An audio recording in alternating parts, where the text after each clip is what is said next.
क्यों सरकार नहीं छाप सकती अनलिमिटेड नोट? इंग्लिश में एक कहावत है कि मनी कांट बाय हैप्पीनेस, जिसका हिंदी में मतलब निकलता है कि पैसा आपकी खुशी नहीं खरीद सकता। पर आजकल की दुनिया में लोगों की खुशी ही पैसों पर निर्भर करती है। हाँ, यह बात सच है कि पैसों से इंसान हमेशा खुश नहीं रह सकता, मगर सोचिए कि भारत देश के वह गरीब लोग जिनको एक वक्त का खाना भी नसीब नहीं, जिनके पास रहने को घर नहीं, तो क्या उन लोगों पर यह कहावत सही लगेगी? अब देश की गरीबी की बात चली है तो जाहिर सी बात है कि हर किसी के मन में यह सवाल तो आता ही होगा कि जब सरकार के पास नोट छापने की मशीन है तो मनचाहे नोट छाप सकती है, तो वह ऐसा क्यों नहीं करती? वो बहुत सारे नोट क्यों नहीं छापती ताकि देश की जितनी भी गरीबी है वह खत्म हो जाए, और साथ ही देश के ऊपर जितना भी लोन बकाया है उसे नोट छापकर चुकता क्यों नहीं कर देती?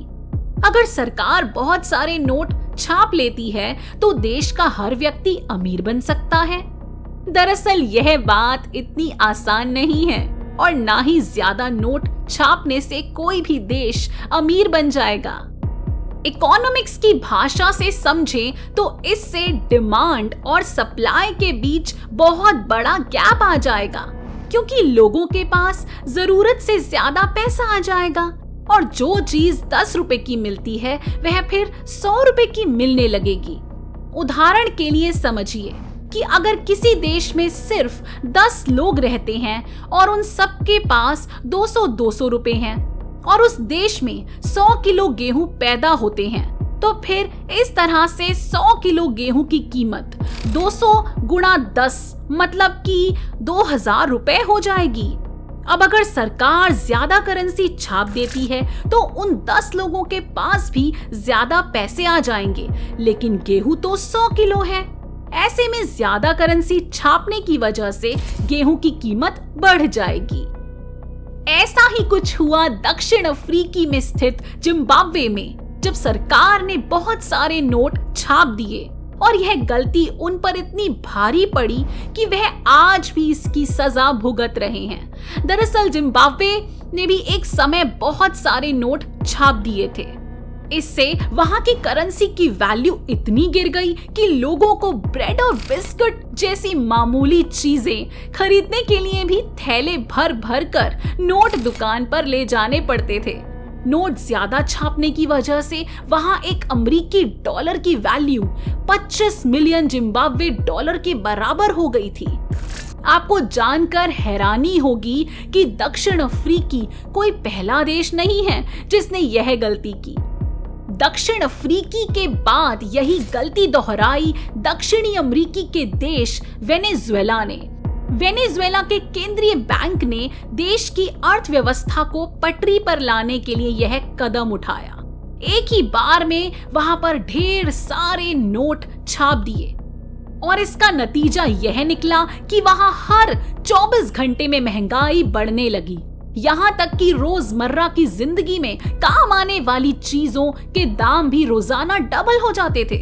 साथ ही यहाँ 1 लीटर दूध और अंडे खरीदने के लिए भी लोगों को लाखों रुपए खर्च करने पड़ रहे थे।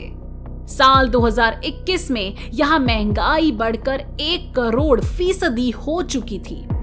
तो अब तो आप समझ ही गए होंगे कि आरबीआई ढेर सारे नोट क्यों नहीं छापती, क्योंकि अगर उसने ऐसा किया तो भारत का हाल भी इन्हीं देशों की तरह हो जाएगा। ऐसे में आप अंदाजा लगा सकते हैं कि सरकार नहीं चाहेगी कि भारत में ऐसे हालात पैदा हों। इसलिए देश को नोटों की छपाई करते वक्त हर छोटी सी छोटी चीज का ध्यान रखना पड़ता है। अब यह तो आप समझ गए कि नोट ज्यादा मात्रा में क्यों नहीं छपते। आइए अब यह भी समझ लेते हैं कि भारत देश में नोट छापने को लेकर क्या रूल और रेगुलेशंस हैं। पहले तो यह जानना जरूरी है कि हमारे देश में नोट छापता कौन है। हर देश का एक केंद्र बैंक होता है जो पैसों को छापने से लेकर बहुत सारी चीजों पर ध्यान रखता है। ऐसे में हमारे भारत देश में नए सिक्के और नोट छापने का एकमात्र अधिकार रिजर्व बैंक ऑफ इंडिया के पास है। हालांकि आरबीआई 1 रुपए को छोड़कर सभी नोट छापता है, क्योंकि 1 रुपए का नोट भारत सरकार की ओर से छापा जाता है। वैसे तो आरबीआई 5,000 से ऊपर तक के नोट छाप सकता है, लेकिन इससे ज्यादा बड़े नोट छापने के लिए आरबीआई को पहले सरकार से मंजूरी लेनी पड़ती है। अब यह समझते हैं कि कितने नोट छापने की मंजूरी आरबीआई के पास है। पहले आरबीआई कई मानकों को ध्यान में रखते हुए यह पता करता है कि कितने नोट छापने की जरूरत है, और फिर इसके लिए सरकार से मंजूरी ली जाती है, और फिर सरकार के साथ विचार विमर्श करके अंतिम निर्णय लिया जाता है। भले ही सरकार के पास नोट छापने का अधिकार होता है, लेकिन इसका मतलब यह नहीं कि सरकार जब मर्जी चाहे बहुत सारे नोट छाप के बैठ जाएगी, क्योंकि ऐसा करने से देश की अर्थव्यवस्था गड़बड़ा जाएगी। साथ ही इससे महंगाई के रेट भी काफी बढ़ जाते हैं और देश की करेंसी कमजोर हो जाएगी। इसलिए नोट छापने से पहले सरकार और आरबीआई जीडीपी, विकास दर, राजकोषीय घाटा आदि के आधार पर तय करते हैं कि आखिर देश में कितनी धन बढ़ोतरी होनी चाहिए।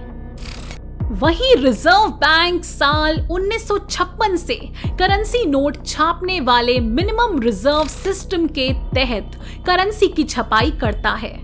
इस नियम के मुताबिक करेंसी नोट प्रिंटिंग के विरुद्ध न्यूनतम 200 करोड़ रुपए का रिजर्व हमेशा रखना जरूरी है। इसके बाद ही reserve bank currency note print कर सकता है। आपको यह जानकारी कैसी लगी, हमें कमेंट करके बताएं। ऐसी ही मजेदार और रोचक जानकारी के लिए हमारे चैनल को जरूर सब्सक्राइब करें, और अगर जानकारी पसंद आई हो तो वीडियो को लाइक और शेयर करें।